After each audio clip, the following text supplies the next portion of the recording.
რომაელებმა მრავალჯერ სცადეს მისი მოკვლა, მაგრამ ვერ შეძლეს.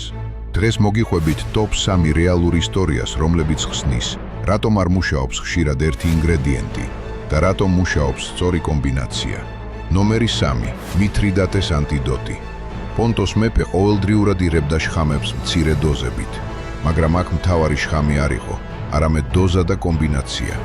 ისტორიული წყაროების მიხედვით, ის სხვადასხვა ნივთიერებას აერთიანებდა, რათა ორგანიზმს გამძლეობა განევითარებინა.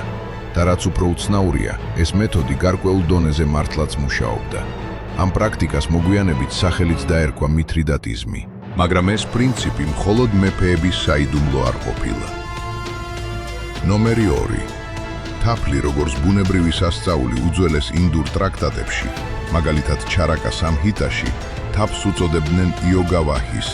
ეს ნიშნავდა, რომ ის არ იყო უბრალოდ დამათკბობელი და გემრიელი ნუგბარი. ითვლებოდა, რომ ის სხვა მცენარეების მოქმედებას აძლიერებდა. ეს მხოლოდ ძველი მითი არ არის. დღეს ფარმაკოლოგია აქტიურად სწავლობს თაფლის გავლენას ბიოშეღწევადობაზე.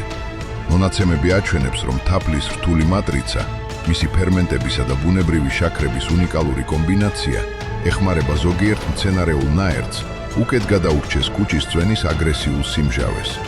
შედეგად ორგანიზმი ამ სასარგებლო ნივთიერებებს უფრო ეფექტურად ითვისებს. და ახლა ყველაზე ძლიერი მაგალითი. ნომერი 1. შავი წიწაკის ძალა. შუა საუკუნეებში შავი წიწაკა იმდენად ძვირფასი იყო, რომ ვალუტადაც გამოიყენებოდა. მაგრამ მთავარი აქაც გემო არ იყო. არამედ კვლევებში ნაჩვენებია, რომ პიპერინი მნიშვნელოვნად ზრდის ზოგიერთი ნაერთის ათვისებას. მაგალითად, კურკუმინთან ერთად მისი შეწოვა შეიძლება 2000%-მდეც გაიზარდოს. ერთი ინგრედიენტი უბრალოდ ნივთიერებაა. მეორე კი მისი გასაღები. ბუნებაში შედეგს ხშირად წყვეტს არა თავად ინგრედიენტი, არამედ კომბინაცია. ამ სამი ისტორიიდან რომელი გაინტერესებთ უფრო ვრცლად შემდეგი ვიდეოსთვის, დაწერეთ ციფრი კომენტარებში და ყველაზე მოთხოვნად თემაზე გავაკეთებთ შემდეგ ვიდეოს. არ დაგავიწყდეთ გვერდის გამოწერა. მადლობა ყურადღებისთვის.